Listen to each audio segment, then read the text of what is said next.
ನಮಸ್ಕಾರ ವೀಕ್ಷಕರೇ. ಒಬ್ಬ ವ್ಯಕ್ತಿ ದೇಶದ ಮಕ್ಕಳ ಭವಿಷ್ಯಕ್ಕಾಗಿ 19 ದಿನಗಳಿಂದ ಉಪವಾಸ ಸತ್ಯಾಗ್ರಹ ನಡೆಸ್ತಾ ಇದ್ದಾರೆ. ಅವರ ಆರೋಗ್ಯ ಕ್ಷೀಣಿಸ್ತಾ ಇದೆ. ಅವರ ಜೀವಕ್ಕೆ ಅಪಾಯ ಇದೆ ಅಂತ ಹೇಳಿ ವೈದ್ಯರು ಎಚ್ಚರಿಕೆಯನ್ನು ನೀಡಿದ್ದಾರೆ. ಕೂಗಳತೆ ದೂರದಲ್ಲಿರುವ ಸಂಸತ್ ಭವನವನ್ನು ಆಳ್ತಾ ಇರುವಂತಹ ಸರ್ಕಾರಗಳ ಕಿವಿಗೆ ಅದು ಕೇಳಲಾಗಿದೆ. ಇದು ಕೇವಲ ಸೋನಂ ವಾಂಗ್ಚುಕ್ ಅವರ ಜೀವದ ಪ್ರಶ್ನೆಯಲ್ಲ. ಇದು ಭಾರತದ ಶಿಕ್ಷಣ ವ್ಯವಸ್ಥೆ, ಆಡಳಿತದ ಹೊಣೆಗಾರಿಕೆ ಮತ್ತು ಪ್ರಜಾಪ್ರಭುತ್ವದ ನೈತಿಕತೆಯ ಪರೀಕ್ಷೆಯಾಗಿದೆ. ಪ್ರಜಾಪ್ರಭುತ್ವದಲ್ಲಿ ಶಾಂತಿಯುತವಾಗಿ ಪ್ರಶ್ನೆ ಕೇಳುವ ನಾಗರಿಕರೊಂದಿಗೆ ಸರ್ಕಾರ ಮಾತುಕತೆ ನಡೆಸಲು ಸಿದ್ಧವಾಗದಿದ್ದರೆ ಅದು ಒಬ್ಬ ವ್ಯಕ್ತಿಯ ವೈಫಲ್ಯವಲ್ಲ, ಆಡಳಿತದ ವ್ಯವಸ್ಥೆಯ ವೈಫಲ್ಯ ಅಂತಾನೆ ಹೇಳಬೇಕು. ಅದಕ್ಕಿಂತಲೂ ದೊಡ್ಡದಾಗಿ ಪ್ರಜಾಪ್ರಭುತ್ವದ ಅಂತಃಕರಣದ ವೈಫಲ್ಯ ಅಂತಾನೆ ಹೇಳ್ಬೋದು. ಈ ಬಗ್ಗೆ ಮಾತಾಡ್ತಾ ಹೋಗೋಣ. ನಾನು ಗುರುರಾಜ್ ದೇಸಾಯಿ. ಭಾರತದಲ್ಲಿ ಉಪವಾಸ ಸತ್ಯಾಗ್ರಹಕ್ಕೆ ಒಂದು ಇತಿಹಾಸ ಇದೆ. ಅದು ಕೇವಲ ಆಹಾರ ತ್ಯಜಿಸುವಂತಹ ಕ್ರಿಯೆ ಅಲ್ಲ. ಅದು ಅಧಿಕಾರವನ್ನ ಪ್ರಶ್ನಿಸುವ ನೈತಿಕ ಆಯುಧ. ಅನ್ಯಾಯದ ವಿರುದ್ಧ ತನ್ನ ದೇಹವನ್ನೇ ಪ್ರತಿರೋಧದ ಭಾಷೆಯಾಗಿ ಮಾಡುವಂತಹ ಸಂವಿಧಾನಿಕ ಮತ್ತು ನೈತಿಕವಾಗಿರ್ತಕ್ಕಂತಹ ಹೋರಾಟ. ಇದೇ ಮಾದರಿಯನ್ನ ಇಂದು ದೆಹಲಿಯ ಜಂತರ್ ಮಂತರ್ನಲ್ಲಿ ಸೋನಂ ವಾಂಗ್ಚುಕ್ ಅವರು ಇದೇ ಮಾರ್ಗವನ್ನ ಬಳಸ್ತಾ ಇದ್ದಾರೆ. ಆದ್ರೆ ಈ ಹೋರಾಟವನ್ನು ನೋಡ್ತಾ ಇರುವಾಗ ಮೂಡುವಂತಹ ದೊಡ್ಡ ಪ್ರಶ್ನೆ ಅವರ ಆರೋಗ್ಯದ ಕುರಿತಲ್ಲ, ಬದಲಾಗಿ ಭಾರತದ ಪ್ರಜಾಪ್ರಭುತ್ವದ ಆರೋಗ್ಯದ ಕುರಿತಾಗಿ ದೊಡ್ಡ ಪ್ರಶ್ನೆ ಈಗ ಹೇಳ್ತಾ ಇದೆ. ವೈದ್ಯರಾಗಬೇಕು ಎನ್ನುವಂತಹ ಕನಸನ್ನ ಹೊತ್ತು ಲಕ್ಷಾಂತರ ವಿದ್ಯಾರ್ಥಿಗಳು ಪರೀಕ್ಷೆಯನ್ನ ಬರೀತಾರೆ. ಪರೀಕ್ಷೆಯನ್ನ ಬರೆದು ಆಚೆ ಕಡೆ ಬಂದ ಮೇಲೆ ಅವರಿಗೆ ಗೊತ್ತಾಗುತ್ತೆ ಪ್ರಶ್ನೆ ಪತ್ರಿಕೆ ಸೋರಿಕೆಯಾಗಿದೆ ಅಂತ ಹೇಳಿ. ಆ ವಿದ್ಯಾರ್ಥಿಗಳ ಎದೆ ಜಲ್ಲನ್ನತ್ತೆ, ಪೋಷಕರು ಎದೆಗುಂತಾರೆ, ಏನ್ ಮಾಡಬೇಕು ಮುಂದೆ ಎನ್ನುವಂತ ಪ್ರಶ್ನೆಗಳು ಕೂಡ ಎಲ್ಲ ಎದುರಾಗ್ತವೆ. ಅದೆಲ್ಲ ನಡೆದಿರ್ತಕ್ಕಂಥ ಘಟನೆ ಎಲ್ರಿಗೂ ಗೊತ್ತಿದೆ, ನಾನು ಅದನ್ನ ರಿಪೀಟ್ ಮಾಡ್ಲಿಕ್ಕೆ ಹೋಗೋದಿಲ್ಲ. ಈ ವ್ಯವಸ್ಥೆಗೆ ಕಾರಣವಾಗಿರ್ತಕ್ಕಂಥ ಪ್ರಶ್ನೆ ಪತ್ರಿಕೆ ಸೋರಿಕೆಗೆ ಕಾರಣವಾಗಿರ್ತಕ್ಕಂತಹ ಶಿಕ್ಷಣ ಸಚಿವ ಧರ್ಮೇಂದ್ರ ಪ್ರಧಾನ್ ಏನಿದ್ದಾರೆ, ಅವರು ರಾಜೀನಾಮೆಯನ್ನ ಕೊಡಬೇಕು. ಕೇಂದ್ರ ಸರ್ಕಾರ ಈ ಪ್ರಶ್ನೆ ಪತ್ರಿಕೆ ಸೋರಿಕೆಯ ಹೊಣೆಗಾರಿಕೆಯನ್ನ ಹೊತ್ಕೋಬೇಕು. ಮತ್ತೆ ಈ ವೈಫಲ್ಯ ಯಾಕಾಯ್ತು, ಪ್ರಶ್ನೆ ಪತ್ರಿಕೆ ಸೋರಿಕೆ ಯಾಕಾಯ್ತು, ಇದರಲ್ಲಿ ಯಾರೆಲ್ಲ ಭಾಗಿಯಾಗಿದ್ದಾರೆ ಅನ್ನುವಂಥದ್ದನ್ನ ತನಿಖೆ ನಡೆಸಿ ಅವರಿಗೆ ಶಿಕ್ಷೆಯನ್ನ ಕೊಡಬೇಕು ಅಂತೇಳಿ ಬಹಳಷ್ಟು ದಿನಗಳಿಂದ ವಿದ್ಯಾರ್ಥಿಗಳು, ವಿದ್ಯಾರ್ಥಿ ಸಂಘಟನೆಗಳು, ಪೋಷಕರು ಎಲ್ಲರೂ ಕೂಡ ಹೋರಾಟವನ್ನು ನಡೆಸ್ತಾ ಇದ್ದಾರೆ. ಶಿಕ್ಷಣ ತಜ್ಞರು ಕೂಡ ಹೋರಾಟಗಳನ್ನ ನಡೆಸ್ತಾ ಇದ್ದಾರೆ. ಜೂನ್ 28ನೇ ತಾರೀಕು ಸೋನಂ ವಾಂಗ್ಚುಕ್ ಅವರು ಅನಿರ್ದಿಷ್ಟ ಅವಧಿ ಉಪವಾಸ ಸತ್ಯಾಗ್ರಹವನ್ನ ಆರಂಭ ಮಾಡ್ತಾರೆ. ಈಗ ಅದು ಅಪಾಯದ ಹಂತ ತಲುಪಿದೆ. ವೈದ್ಯರು ಎಚ್ಚರಿಕೆಯನ್ನ ಕೊಡ್ತಾ ಇದ್ದಾರೆ. ಆದ್ರೆ ಕೇಂದ್ರ ಸರ್ಕಾರ ಯಾವುದೇ ರೀತಿಯಾಗಿರ್ತಕ್ಕಂತಹ ಸಂವಾದವನ್ನ ಅವ್ರ ಜೊತೆಗೆ ನಡೆಸ್ತಾ ಇಲ್ಲ. ಕೂಗಳತೆ ದೂರದಲ್ಲಿದೆ ಸಂಸತ್ ಭವನ. ಕೂಗಳತೆ ದೂರದಲ್ಲಿರ್ತಕ್ಕಂತಹ ಸಂಸತ್ ಭವನಕ್ಕೆ ಒಬ್ಬ ವ್ಯಕ್ತಿ ಇಡೀ ಶಿಕ್ಷಣದ ವ್ಯವಸ್ಥೆಯ ವಿರುದ್ಧ ಜೀವವನ್ನ ಪಣಕ್ಕಿಟ್ಟು ಉಪವಾಸ ಸತ್ಯಾಗ್ರಹವನ್ನ ಮಾಡ್ತಾ ಇದ್ದಾರೆ. ಯಾಕೆ ಅವರು ಉಪವಾಸ ಸತ್ಯಾಗ್ರಹವನ್ನ ಮಾಡ್ತಾ ಇದ್ದಾರೆ? ಅವರ ಬೇಡಿಕೆಗಳೇನಿದ್ದಾವೆ ಕನಿಷ್ಠ ಕೇಳಿಸಿಕೊಳ್ಳುವಂತಹ ಕೆಲಸವನ್ನ ಅಲ್ಲಿರ್ತಕ್ಕಂತಹ ಸರ್ಕಾರ ಮಾಡ್ತಾ ಇಲ್ಲ. ಆ ಇಡೀ ಸಂಸತ್ ಭವನದ ಸುತ್ತ ಇರತಕ್ಕಂತಹ ದಂಡೆ ಮೌನಕ್ಕೆ ಶರಣಾದಂತೆ ಕಾಣಿಸ್ತಾ ಇದೆ. ವಿದ್ಯಾರ್ಥಿಗಳು, ವಿದ್ಯಾರ್ಥಿ ಸಂಘಟನೆಗಳು ಮತ್ತು ಸೋನಂ ವಾಂಗ್ಚುಕ್ ಅವರು ನಡೆಸ್ತಾ ಇರತಕ್ಕಂತಹ ಪ್ರತಿಭಟನೆ, ಬೇಡಿಕೆಯನ್ನ ಗಮನಿಸಿದ್ರೆ ಅವು ಯಾವುದೇ ಕಾರಣಕ್ಕೂ ವೈಯಕ್ತಿಕ ಲಾಭಕ್ಕೆ ಸೇರಿರ್ತಕ್ಕಂತಹ ಬೇಡಿಕೆಗಳಲ್ಲ. ಅದರಲ್ಲಿ ಅವರು ಪ್ರಮುಖವಾಗಿ ಎತ್ತಿರ್ತಕ್ಕಂತಹ ಬೇಡಿಕೆಗಳೇನು ಎನ್ನುವಂಥದ್ದನ್ನು ನಾವು ಪ್ರಮುಖವಾಗಿ ಗಮನಿಸಬೇಕಾಗಿದೆ. ಪ್ರಶ್ನೆ ಪತ್ರಿಕೆ ಸೋರಿಕೆ, ಪರೀಕ್ಷಾ ಅಕ್ರಮಗಳು, ಶಿಕ್ಷಣ ವ್ಯವಸ್ಥೆ ಒಳಗಡೆ ಭ್ರಷ್ಟಾಚಾರ ಇದೆ, ಲಕ್ಷಾಂತರ ವಿದ್ಯಾರ್ಥಿಗಳ ಭವಿಷ್ಯ ಅನಿಶ್ಚಿತತೆಯೊಳಗಡೆ ಇದೆ. ಮತ್ತೆ ಇದು ಶಿಕ್ಷಣದ ಪ್ರಮುಖವಾಗಿ ಏನು ಎನ್ನುವಂಥದ್ದನ್ನು ಕೂಡ ಪ್ರಶ್ನೆ ಮಾಡ್ತಾ ಇದೆ ಎನ್ನುವಂತಹ ಬೇಡಿಕೆಯನ್ನು ಅವ್ರು ಇಟ್ಕೊಂಡಿದ್ದಾರೆ. ಕಳೆದ 12 ವರ್ಷದಿಂದ ದೊಡ್ಡ ಪ್ರಮಾಣದಲ್ಲಿ ಪ್ರಶ್ನೆ ಪತ್ರಿಕೆ ಸೋರಿಕೆ ಆಗ್ತಾ ಇದೆ. ನೇಮಕಾತಿಯೊಳಗಡೆ ಹಗರಣ ನಡೀತಾ ಇದೆ. ಈ ರೀತಿಯ ಹಗರಣವನ್ನು ನಡೀತಾ ಇರುವಾಗ ಒಂದು ಹೊಣೆಗಾರಿಕೆಯನ್ನ ಹೊತ್ಕೊಳ್ಬೇಕಾಗಿರುವಂತದ್ದು ಆಳುವ ಸರ್ಕಾರಗಳ ಜವಾಬ್ದಾರಿ. ಹಾಗಾಗಿ ಆ ಎಚ್ಚರಿಕೆಯನ್ನ ಸರ್ಕಾರಗಳು ವಹಿಸಬೇಕು, ಜವಾಬ್ದಾರಿಯನ್ನ ತೆಗೆದುಕೊಳ್ಬೇಕು, ಇದಕ್ಕೆ ಬೇಕಾಗಿರ್ತಕ್ಕಂತಹ ತನಿಖೆಯನ್ನ ನಡೆಸಬೇಕು ಎನ್ನುವಂತಹ ಪ್ರಶ್ನೆಯನ್ನ ಅವರು ಮುಂದೆ ಇಟ್ಟು ಹೋರಾಟವನ್ನ ಮಾಡ್ತಾ ಇದ್ದಾರೆ. ಯಾರು ಕೂಡ ಅವರು ಎತ್ತಿರುವಂತಹ ಪ್ರಶ್ನೆ ಅಥವಾ ಬೇಡಿಕೆಗಳನ್ನ ಇದರಲ್ಲಿ ಯಾವುದು ಕೂಡ ಅನಗತ್ಯ ಅಂತ ಹೇಳೋದಕ್ಕೆ ಸಾಧ್ಯ ಇಲ್ಲ. ಎಲ್ಲವೂ ಕೂಡ ಅಗತ್ಯವಾಗಿರ್ತಕ್ಕಂತಹ ಬೇಡಿಕೆಗಳೆನ್ನುವಂಥದ್ದನ್ನ ಇಡೀ ದೇಶದ ಜನರು ಒಪ್ಕೊಂಡಿದ್ದಾರೆ. ಹೀಗಿರುವಾಗ ಕೇಂದ್ರ ಸರ್ಕಾರ ಏನ್ ಮಾಡಬೇಕಾಗಿತ್ತು ಅನ್ನುವಂಥದ್ದನ್ನ ಇಲ್ಲಿಯವರೆಗೆ ಕನಿಷ್ಠ ಯೋಚಿಸುವಂತಹ ಕೆಲಸವನ್ನ ಅಲ್ಲಿರುವಂತಹ ಸಚಿವರು ಯಾರು ಕೂಡ ಮಾಡಿಲ್ಲ ಅನ್ನುವಂಥದ್ದು ಈ ದೇಶದ ದುರಂತ ಅಂತಾನೆ ಹೇಳ್ಬೋದು. ಇಂತಹ ಸಂದರ್ಭದೊಳಗಡೆ ಏನ್ ಮಾಡಬೇಕಾಗಿತ್ತು? ಆ ರೀತಿ ಒಂದ್ ಕಡೆ ಪ್ರಶ್ನೆ ಪತ್ರಿಕೆ ಸೋರಿಕೆ ವಿರುದ್ಧ ದೊಡ್ಡ ಹೋರಾಟ ನಡೀತಾ ಇದೆ. ಇಲ್ಲಿ ಪ್ರಶ್ನೆ ಪತ್ರಿಕೆ ಸೋರಿಕೆ ಅನ್ನುವಂಥದ್ದನ್ನ ನಾವು ಕೇವಲ ಒಂದು ಕಾನೂನು ಬಾಹಿರ ಕೃತ್ಯ ಅಂತ ಅಷ್ಟೇ ನೋಡ್ಬೇಕಾಗಿಲ್ಲ. ಅದು ಬಡ ಮತ್ತು ಮಧ್ಯಮ ವರ್ಗದ ಕುಟುಂಬಗಳಿದಾವಲ್ಲ, ಈ ಕುಟುಂಬದ ಕನಸನ್ನೇ ಕದಿಯುವಂತಹ ದೊಡ್ಡ ಅಪರಾಧ ಅಂತ ನೋಡ್ಬೇಕಾಗಿದೆ. ಹಾಗಾಗಿ ಹೀಗಿರುವಂತಹ ಸಂದರ್ಭದೊಳಗಡೆ ಶಿಕ್ಷಣ ಸಚಿವರಾಗಿರ್ತಕ್ಕಂತಹ ಧರ್ಮೇಂದ್ರ ಪ್ರಧಾನ್ ಅವರು ಮಾಡಬೇಕಾಗಿರ್ತಕ್ಕಂತಹ ಮುಖ್ಯ ಕೆಲಸ ಏನಾಗಿತ್ತು ಅಂತ ಹೇಳಿದ್ರೆ, ಇಡೀ ಅವರ ಸಚಿವಾಲಯವನ್ನ ಅವರು ಆಕ್ಟಿವ್ ಮಾಡಬೇಕಾಗಿತ್ತು.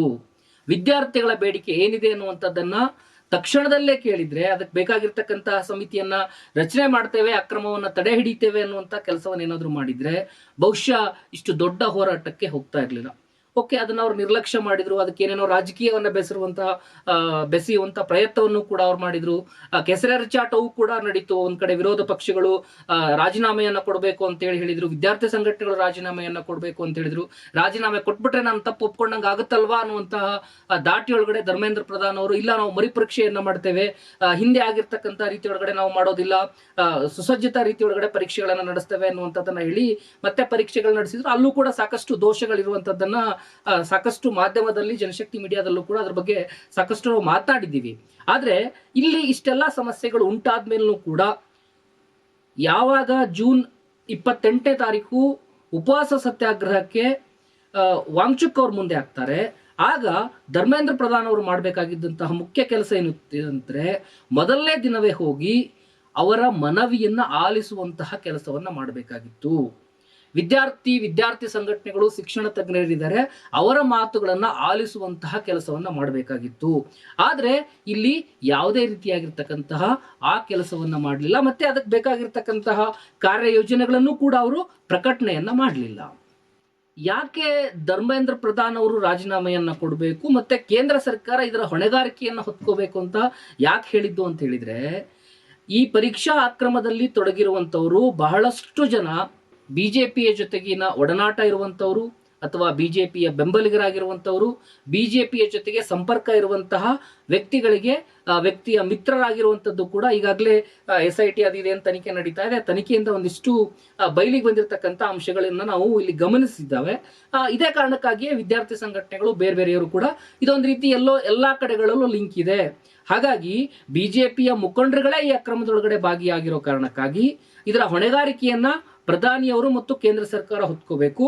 ಮತ್ತೆ ಇಡೀ ಪರೀಕ್ಷಾ ವೈಫಲ್ಯವನ್ನ ನಡೆಸೋದಕ್ಕೆ ಸಾಧ್ಯ ಆಗದೆ ಇರೋದ್ರಿಂದ, ಪರೀಕ್ಷೆಗಳನ್ನ ಚೆನ್ನಾಗಿ ನಡೆಸೋದಕ್ಕೆ ಸಾಧ್ಯ ಆಗದೆ ಇರೋ ಕಾರಣದಿಂದಾಗಿ ಇಡೀ ವೈಫಲ್ಯವನ್ನ ಶಿಕ್ಷಣ ಸಚಿವರಾಗಿರ್ತಕ್ಕಂತಹ ಧರ್ಮೇಂದ್ರ ಪ್ರಧಾನ್ ಅವರು ಒಪ್ಕೋಬೇಕು, ನೈತಿಕ ಹೊಣೆಯನ್ನ ಹೊತ್ತು ರಾಜೀನಾಮೆಯನ್ನ ಕೊಡಬೇಕು ಅಂತೇಳಿ ವಿದ್ಯಾರ್ಥಿಗಳು ಕೇಳಿರೋದ್ರಲ್ಲಿ ಅರ್ಥ ಇದೆ ಅಂತೇಳಿ ಬಹಳಷ್ಟು ಜನ ಬೆಂಬಲವನ್ನು ಕೂಡ ಕೊಟ್ಟರು. ಆದ್ರೆ ಇಲ್ಲಿ ಅವರು ಒಂದು ತಕ್ಷಣಕ್ಕೆ ಆ ಕೆಲಸವನ್ನ ಮಾಡಿದ್ರೆ ಏನಾಗ್ತಿರ್ಲಿಲ್ಲ. ಧರ್ಮೇಂದ್ರ ಪ್ರಧಾನ್ ಅವರು ರಾಜೀನಾಮೆಯನ್ನ ಕೊಟ್ಟು ತನಿಖೆಗೆ ಆದೇಶವನ್ನ ಮಾಡಿದ್ರೆ ನಿಜಕ್ಕೂ ಅವ್ರು ಹೀರೋ ಆಗ್ಬಿಡ್ತಿದ್ರೇನೋ ಗೊತ್ತಿಲ್ಲ. ಆದ್ರೆ ಇಲ್ಲಿ ಅವರು ಒಂದ್ ರೀತಿ ಮಂಡು ಹಠವನ್ನ ಹಿಡಿದುಕೊಂಡು ಯಾವುದೇ ರೀತಿಯಾಗಿರ್ತಕ್ಕಂಥ ತಪ್ಪಾಗಿಲ್ಲ ಅಂತೇಳಿ ಸರ್ಕಾರದ ವೈಫಲ್ಯವನ್ನ ಮರೆಮಾಚಿ ತಮ್ಮ ಒಂದ್ ರೀತಿ ತಾವು ಸಮರ್ಥರಿದ್ದೀವಿ ಅನ್ನುವಂಥದ್ದನ್ನ ಸಮರ್ಥನೆ ಮಾಡ್ಕೊಳ್ತಕ್ಕಂಥ ಕೆಲಸ ಮಾಡಿದ್ದಾಗಿ ಇವತ್ತು ಮತ್ತೆ ಹೋರಾಟಗಳು ಬೀದಿಗಳಲ್ಲಿ ನಡೀತಾ ಇರುವಂತದ್ದನ್ನ ನಾವು ಗಮನಿಸ್ತಾ ಇದ್ದೀವಿ. ಸೋನಂ ವಾಂಗ್ಚುಕ್ ಅವರು ನಡೆಸ್ತಾ ಇರುವಂತಹ ಉಪವಾಸ ಸತ್ಯಾಗ್ರಹ ಇತಿಹಾಸದೊಳಗಡೆ ನಡೆದಿರ್ತಕ್ಕಂತಹ ಉಪವಾಸ ಸತ್ಯಾಗ್ರಹಗಳನ್ನ ನೆನಪಿಗೆ ತರ್ತಾ ಇದೆ. ಗಾಂಧೀಜಿ ಅವರು ಉಪವಾಸವನ್ನ ಮಾಡೋದಕ್ಕೆ ಆರಂಭ ಯಾಕೆ ಮಾಡಿದ್ರು ಅಂತ ಹೇಳಿದ್ರೆ, ಜನರ ಅಂತಃಕರಣವನ್ನ ಎಚ್ಚರಿಸುವಂತಹ ಒಂದು ನೈತಿಕ ಸಾಧನವನ್ನಾಗಿ ಬಳಸ್ಕೋಬೇಕು ಅನ್ನುವಂತ ಕಾರಣಕ್ಕಾಗಿ ಅವರು ಉಪವಾಸ ಸತ್ಯಾಗ್ರಹವನ್ನ ಆರಂಭ ಮಾಡ್ತಾರೆ. ಕೇಂದ್ರ ಸರ್ಕಾರದ ವಿರುದ್ಧ ರೈತರು ಸುದೀರ್ಘವಾಗಿರ್ತಕ್ಕಂಥ ಹೋರಾಟವನ್ನ ಮಾಡಿದ್ರು. ಅಲ್ಲಲ್ಲಿ ಕೂಡ ಅವರು ಉಪವಾಸ ಸತ್ಯಾಗ್ರಹಗಳನ್ನ ಮಾಡಿದ್ರು. ಪರಿಣಾಮವಾಗಿ ಕೇಂದ್ರ ಸರ್ಕಾರ 3 ಕೃಷಿ ಕಾಯ್ದೆಗಳನ್ನ ಹಿಂಪಡೆಯುವಂತೆ ಮಾಡಿತು. ಇದು ಒಂದು ಕಾರಣ ಆಗಿದ್ರೆ, ಇನ್ನೊಂದು ಇತಿಹಾಸ ಉಪವಾಸ ಸತ್ಯಾಗ್ರಹಕ್ಕೆ ಇದೆ ಅನ್ನುವಂಥದ್ದನ್ನು ಕೂಡ ನಾವ್ಯಾರು ಕೂಡ ಮರಿಬಾರದು. ಪರಿಸರ ನಾಶ ಹಾಗೂ ಗಂಗಾ ನದಿ ಮಾಲಿನ್ಯದ ವಿರುದ್ಧ ಸತ್ಯಾಗ್ರಹವನ್ನ ಕೈಗೊಂಡಿದ್ದಂತಹ 86 ವರ್ಷದ ಹಿರಿಯ ಪರಿಸರ ವಿಜ್ಞಾನಿ GD ಅಗರ್ವಾಲ್ ಅವರು ಕೇಂದ್ರ ಸರ್ಕಾರದ ವಿರುದ್ಧ ದೊಡ್ಡ ಮಟ್ಟದ ಹೋರಾಟವನ್ನ 2018ರಲ್ಲಿ ಉಪವಾಸ ಸತ್ಯಾಗ್ರಹವನ್ನ ಮಾಡಿದ್ರು. ಉಪವಾಸ ಸತ್ಯಾಗ್ರಹವನ್ನ ಆರಂಭ ಮಾಡಿದ ನಂತರ ಕೇಂದ್ರ ಸರ್ಕಾರ ಅವರಿಗೆ ಸರಿಯಾಗಿರ್ತಕ್ಕಂಥ ಸ್ಪಂದನೆಯನ್ನ ಮಾಡಲಿಲ್ಲ. ಅವ್ರ ಮಾತುಗಳನ್ನ ಆಲಿಸ್ಲಿಲ್ಲ. ಏನ್ ಅವ್ರು ಹೇಳ್ತಾ ಇದ್ದಾರೆ, ಯಾಕೆ ಗಂಗಾ ನದಿ ಮಾಲಿನ್ಯ ಆಗಿದೆ, ಅದಕ್ಕೆ ಅವ್ರು ಏನ್ ಸಲಹೆಗಳನ್ನ ಕೊಡ್ತಾ ಇದ್ದಾರೆ, ಅದನ್ನ ತಡೆ ಹಿಡಿಬೇಕಾದ್ರೆ ಏನ್ ಮಾಡ್ಬೇಕು ಎನ್ನುವಂಥದ್ದನ್ನ ಕನಿಷ್ಠ ಕೇಳುವಂತ ಕೆಲಸವನ್ನ ಮಾಡಬೇಕಾಗಿತ್ತು. ಆದ್ರೆ ಇಲ್ಲಿ ಕೇಂದ್ರ ಸರ್ಕಾರ ನಿರ್ಲಕ್ಷ್ಯವನ್ನ ಮಾಡ್ತು. ಅವ್ರು ಉಪವಾಸ ಸತ್ಯಾಗ್ರಹವನ್ನ ಮುಂದುವರಿಸಿದ್ರು. ಉಪವಾಸ ಸತ್ಯಾಗ್ರಹದ 111ನೇ ದಿನ ಅವರು ದಾರುಣವಾಗಿ ಸಾವನ್ನಪ್ಪಿರ್ತಕ್ಕಂತಹ ಘಟನೆಯನ್ನು ಕೂಡ ಈ ದೇಶದ ಜನ ಇನ್ನೂ ಯಾರು ಕೂಡ ಮರ್ತಿಲ್ಲ. ಇರೋಮ್ ಶರ್ಮಿಳಾ ಅವರನ್ನು ಕೂಡ ನಾವು ನೆನಪಿಸ್ಕೊಳ್ಬೇಕು. ಮಣಿಪುರ ಹಾಗೂ ಅಸ್ಸಾಂ ರಾಜ್ಯಗಳಲ್ಲಿ ಸೇನೆಯ ಹೆಸರಿನಲ್ಲಿ ಕೆಲವು ವ್ಯಕ್ತಿಗಳು ನಡೆಸ್ತಾ ಇದ್ದಂತಹ ಅನಾಚಾರಗಳನ್ನ ಪ್ರಶ್ನೆ ಮಾಡಿಸಿ ಅವರು ಪ್ರತಿಭಟನೆಯನ್ನು ನಡೆಸ್ತಾರೆ, ಉಪವಾಸ ಸತ್ಯಾಗ್ರಹವನ್ನ ಮಾಡ್ತಾರೆ, ಬೆತ್ತಲೆ ಹೋರಾಟವನ್ನು ಕೂಡ ಅವ್ರು ಮಾಡ್ತಾರೆ. ಆದ್ರೆ ಅವರ ಹೋರಾಟಕ್ಕೆ ಕೇಂದ್ರ ಸರ್ಕಾರ ಸರಿಯಾದಂಥ ರೀತಿಯೊಳಗಡೆ ಸ್ಪಂದನೆಯನ್ನ ಮಾಡಲಿಲ್ಲ ಅನ್ನುವಂಥದ್ದು ಕೂಡ ನಾವಿಲ್ಲಿ ಗಮನಿಸಬೇಕು. ಈ ಎರಡೂ ಇತಿಹಾಸವನ್ನ ನೋಡೋದಾದ್ರೆ ಒಂದು ಸತ್ಯ ಅಂತೂ ಖಚಿತ ಆಗುತ್ತೆ. ಉಪವಾಸ ಯಶಸ್ವಿ ಆಗುವಂತದ್ದನ್ನ ನಿರ್ಧರಿಸುವುದು ಉಪವಾಸಕ್ಕೆ ಕುಳಿತಿರುವಂತಹ ಸಂಕಲ್ಪ ಅಲ್ಲ. ಈ ಎರಡೂ ಇತಿಹಾಸಗಳು ಒಂದು ಸತ್ಯವನ್ನ ಹೇಳ್ತವೆ. ಆ ಸತ್ಯ ಏನು ಅಂತ ಹೇಳಿದ್ರೆ, ಉಪವಾಸ ಯಶಸ್ವಿ ಆಗ್ಬೇಕಾದ್ರೆ ಅದನ್ನ ನಿರ್ಧರಿಸುವಂತದ್ದು ಉಪವಾಸಕ್ಕೆ ಕುಳಿತಂತವರ ಸಂಕಲ್ಪ ಅಲ್ಲ. ಅವರು ಯಾವ ಬೇಡಿಕೆಯನ್ನ ಇಟ್ಕೊಂಡು ಉಪವಾಸಕ್ಕೆ ಕುಳಿತಿದ್ದಾರೆ ಅನ್ನುವಂಥದ್ದನ್ನ ಆಳುವಂತಹ ಸರ್ಕಾರಗಳು ಮತ್ತೆ ಈ ಸಮಾಜ ಅರ್ಥ ಮಾಡ್ಕೊಳ್ಳಿಲ್ಲ ಅಂತ ಹೇಳಿದ್ರೆ, ಆ ರೀತಿಯ ಅಂತಃಕರಣವನ್ನ ಹೊಂದಲಿಲ್ಲ ಅಂತ ಹೇಳಿದ್ರೆ ಅದು ಮತ್ತೆ ವಿಫಲ ಆಗತ್ತೆ ಅನ್ನುವಂಥದ್ದನ್ನ ನಾವಿಲ್ಲಿ ಮರಿಬಾರದು. ಇವತ್ತು ಬಹಳಷ್ಟು ಜನ ಸೋನಂ ವಾಂಗ್ಚುಕ್ ಅವರ ಹೋರಾಟವನ್ನ ಬೆಂಬಲಿಸಿ ಬಹಳಷ್ಟು ಕಡೆಗಳಲ್ಲಿ ಪೋಸ್ಟ್ಗಳನ್ನ ಹಾಕ್ತಾ ಇದ್ದಾರೆ. ಅವರನ್ನ ಸಾಕಷ್ಟು ಹೊಗಳಿ ಬರೀತಾ ಇದ್ದಾರೆ. ಅವರ ಭಾಷಣಗಳನ್ನ ವಾಟ್ಸಪ್ ಮತ್ತೆ ಬೇರೆ ಬೇರೆ ಸೋಷಿಯಲ್ ಮೀಡಿಯಾದೊಳಗಡೆ ಹಂಚಿಕೊಳ್ತಾ ಇದ್ದಾರೆ. ಅವರ ಆರೋಗ್ಯ ಸುಧಾರಣೆ ಆಗಲಿ, ಹೋರಾಟ ಇನ್ನಷ್ಟು ಗಟ್ಟಿ ಆಗಲಿ ಅನ್ನುವಂಥ ರೀತಿ ಒಳಗಡೆ ಪ್ರಾರ್ಥನೆಗಳು ಕೂಡ ನಡೀತಾ ಇದ್ದಾವೆ. ಆದ್ರೆ ನಾವು ಇದಷ್ಟೇ ಕೆಲಸವನ್ನ ಮಾಡಿದ್ರೆ ಸಾಕಾಗೋದಿಲ್ಲ. ಸೋನಂ ವಾಂಗ್ಚುಕ್ ಅವರು ನಡೆಸ್ತಾ ಇರುವಂತಹ ಈ ಹೋರಾಟ ಶಿಕ್ಷಣ ವ್ಯವಸ್ಥೆಯನ್ನ ಬದಲಾಯಿಸುವಂತಹ ಜನಾಂದೋಲನವಾಗಿ ನಿರ್ಮಾಣ ಆಗದೆ ಇದ್ರೆ ಈ ಉಪವಾಸವು ಕೂಡ ಇತಿಹಾಸದ ಮತ್ತೊಂದು ನೋವಿನ ಅಧ್ಯಾಯವಾಗುವಂತಹ ಅಪಾಯವಿದೆ ಎನ್ನುವಂಥದ್ದನ್ನ ನಾವ್ಯಾರೂ ಕೂಡ ಮರಿಬಾರದು. ಹಾಗಾಗಿ ಸೋನಂ ವಾಂಗ್ಚುಕ್ ಅವರು ನಡೆಸ್ತಾ ಇರುವಂತಹ ಉಪವಾಸ ಸತ್ಯಾಗ್ರಹ ಕೇವಲ ಒಬ್ಬ ಹೋರಾಟಗಾರನ ಪ್ರತಿಭಟನೆ ಅಷ್ಟೇ ಅಲ್ಲ. ಶಿಕ್ಷಣ ವ್ಯವಸ್ಥೆಯ ಮೇಲಿನ ವಿಶ್ವಾಸವನ್ನ ಕಳೆದುಕೊಳ್ತಾ ಇರುವಂತಹ ದೇಶದ ಯುವಜನರ ಆತಂಕದ ಪ್ರತೀಕವಾಗಿ ಅಲ್ಲಿ ಅವರು ಉಪವಾಸ ಸತ್ಯಾಗ್ರಹವನ್ನ ಮಾಡ್ತಾ ಇದ್ದಾರೆ. ಈ ಧ್ವನಿಯನ್ನ ನಿರ್ಲಕ್ಷ್ಯ ಮಾಡಿದ್ರೆ, ಒಬ್ಬ ವ್ಯಕ್ತಿಯನ್ನ ನಿರ್ಲಕ್ಷ್ಯ ಮಾಡಿದ್ರೆ ಅದು ಬರೀ ಆ ವ್ಯಕ್ತಿಯನ್ನ ಅಥವಾ ಆ ಧ್ವನಿಯನ್ನ ಅಷ್ಟೇ ನಿರ್ಲಕ್ಷ್ಯ ಮಾಡದಂತೆ ಆಗೋದಿಲ್ಲ, ಇಡೀ ದೇಶದ ಭವಿಷ್ಯವನ್ನೇ ನಿರ್ಲಕ್ಷ್ಯ ಮಾಡದಂತೆ ಆಗುತ್ತೆ ಎನ್ನುವಂಥದ್ದನ್ನ ಆಳುವ ಸರ್ಕಾರಗಳು ಅರ್ಥ ಮಾಡ್ಕೊಳ್ಬೇಕಾಗಿದೆ. ಸರ್ಕಾರಗಳು ಬದಲಾಗ್ತವೆ, ಸಚಿವರು ಬದಲಾಗ್ತಾರೆ, ಆದ್ರೆ ಒಂದು ತಲೆಮಾರಿನ ಕನಸುಗಳನ್ನ ಒಮ್ಮೆ ಒಡೀತು ಅಂತ ಹೇಳಿದ್ರೆ ಅವುಗಳನ್ನ ಮತ್ತೆ ಕಟ್ಟೋದಕ್ಕೆ ತುಂಬಾ ಕಷ್ಟ ಆಗುತ್ತೆ. ಡಾಕ್ಟರ್ ಆಗ್ಬೇಕು ಎನ್ನುವಂತ ಕನಸನ್ನ ಹೊತ್ತಿರುವಂತಹ ವಿದ್ಯಾರ್ಥಿಗಳ ಕನಸನ್ನ ಈಗಾಗಲೇ ಕೇಂದ್ರ ಸರ್ಕಾರ ನುಚ್ಚು ನೂರು ಮಾಡಿದೆ. ಮುಂದಿನ ಅವಧಿಯೊಳಗಡೆ ಅವ್ರು ಬರ್ತಾರೋ ಬಿಡ್ತಾರೋ ಗೊತ್ತಿಲ್ಲ. ಆದ್ರೆ ಈ ವ್ಯವಸ್ಥೆಯನ್ನ ಕೆಟ್ಟದಾಗಿ ಕಟ್ಟಿ ಹೋದ್ರೆ ಈ ವ್ಯವಸ್ಥೆ ಮತ್ತೆ ಅದೇ ರೀತಿಯೊಳಗಡೆ ಮುಂದುವರಿಯುತ್ತೆ.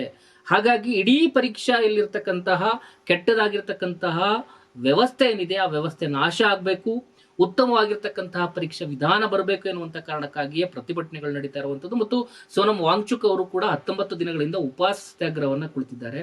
ಹಾಗಾಗಿ ಇಡೀ ದೇಶದ ಶಿಕ್ಷಣ ವ್ಯವಸ್ಥೆಯನ್ನ ಒಂದ್ ರೀತಿ ಉಳಿಸ್ಬೇಕು, ಶಿಕ್ಷಣ ವ್ಯವಸ್ಥೆಯನ್ನ ಬಲಗೊಳಿಸಬೇಕು ಎನ್ನುವಂತ ನಿಟ್ಟಿನೊಳಗಡೆ ಇದನ್ನ ನೋಡಿದ್ರೆ ಮಾತ್ರ ಏನಾದ್ರೂ ಒಂದು ಬದಲಾವಣೆಯನ್ನು ತರೋದಕ್ಕೆ ಸಾಧ್ಯ ಆಗುತ್ತೆ.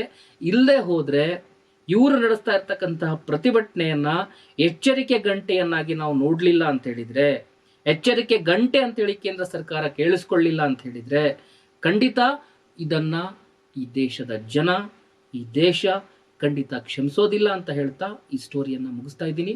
ವಸ್ತುನಿಷ್ಠ ವಿಶ್ಲೇಷಣೆಗಾಗಿ ಜನಶಕ್ತಿ ಮೀಡಿಯಾ ನೋಡ್ತಾ ಇರಿ.